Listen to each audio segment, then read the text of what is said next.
The Brooklyn Nets finally faced off against Giannis and the Bucks, and it's safe to say that the Bucks are in deeper trouble than you actually think. In today's video, we will discuss what happened in Game 1 and who's going to win this series. But before we get onto the video, for daily playoff news, please make sure to subscribe, hit that like button, and turn on the bell so you don't miss another video. We're dropping constant playoff coverage, so you don't want to miss a video. And with all that being said, let's get right into the video.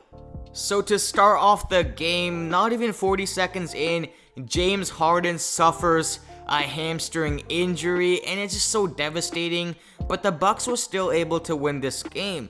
And now we just got news that James Harden is ruled out for Game 2 after aggravating his hamstring, which is sad news, for the Nets. But again, the Nets did win Game 1 in a very convincing fashion, 115-107, but James Harden being one of the three superstars on this team, if the Milwaukee Bucks don't execute in this Game 2, they're going to miss a big opportunity just because of the fact that they don't have James Harden. He's turned into an elite passer, dropping 18 assists in a game last series, and obviously he'll give you 30 a night on any given playoff game. So the Brooklyn Nets really do have a disadvantage in Game 2. Now let's talk about what I saw in Game 1. It was a pretty even first half, to be honest. The Bucks were going back and forth with the Nets. It wasn't a blowout or anything, and both teams, I had to give it to them. They were scoring the ball. But in this whole game, this is why the Bucks lost. They couldn't make a single shot to save their lives. The Bucks went 6 from 30 from the three-point line. Yes, you're not going to win a playoff game shooting 6 for 30 from the line.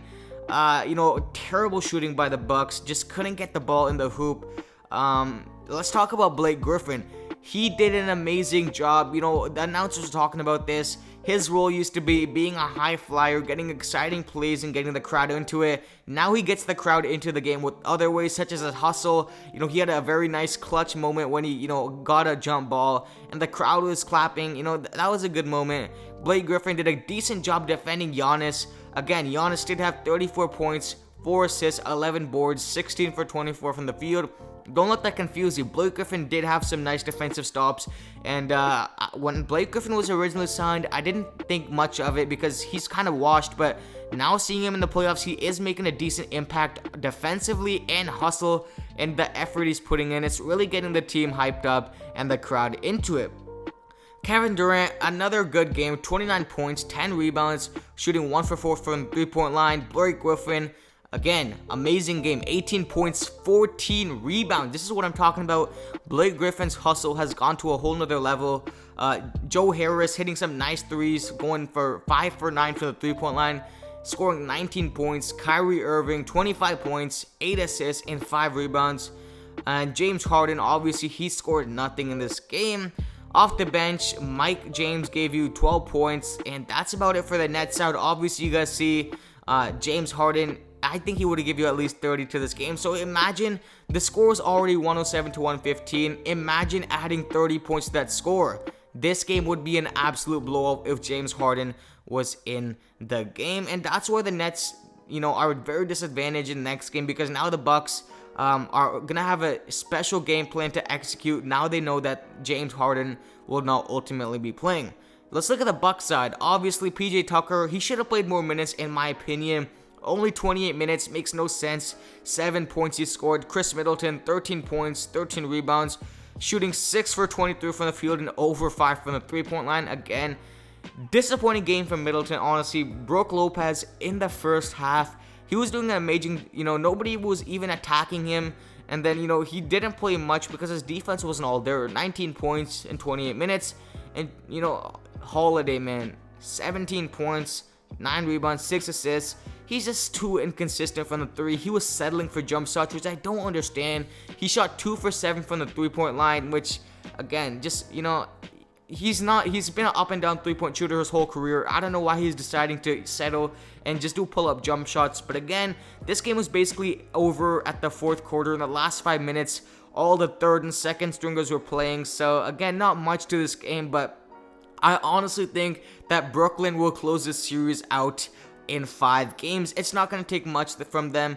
I think that game 2, the Bucks might have a chance to pull it out, but again, they couldn't do it in the first game, so what would happen in the second? Budenholzer, terrible coaching on his part in this game. Just very bad game plan against the Nets.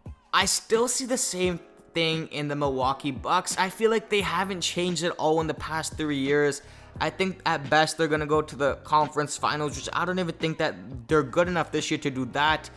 But again, Giannis, he did have a decent game, but we just need more out of other role players on this Milwaukee Bucks team, because Giannis can't do it all himself. And obviously Nets, on the other hand, amazing job from Kevin Durant, Kyrie to step up, and Joe Harris when James Harden isn't there. So obviously Nets on a very good streak in the playoffs. They only lost 1 game so far. And they're looking like the favorites to go to the finals and even potentially win it. But again, let me know in the comment section who's going to win this series. I have the Brooklyn Nets in 5 games, so I want to get to hear your guys' predictions and comment why. Let me know why, and let's have arguments in the comment section. But again, hopefully you guys enjoyed this video. Please make sure to subscribe, hit that like button, and again, turn on the bell for more playoff coverage. To basically sum this video up, I think that the Milwaukee Bucks are in big trouble, and if they get knocked out this early into the playoffs, I think there's gonna need to be some serious reevaluating to this Bucks team and the whole roster. And Nets, on the other hand, no complaints from them so far. Their defense isn't as bad as everybody says. They're playing good defense. Claxton getting some nice blocks again. Joe Harris doing good defensively. Again, it's not a bad defensively. Now Blake Griffin, hustling everywhere. Again, getting 14 rebounds. No complaints from me overall. This is going to be an entertaining series, to be fair. So make sure you guys watch the games and come back to my videos. But with all that being said, I'm out. Peace.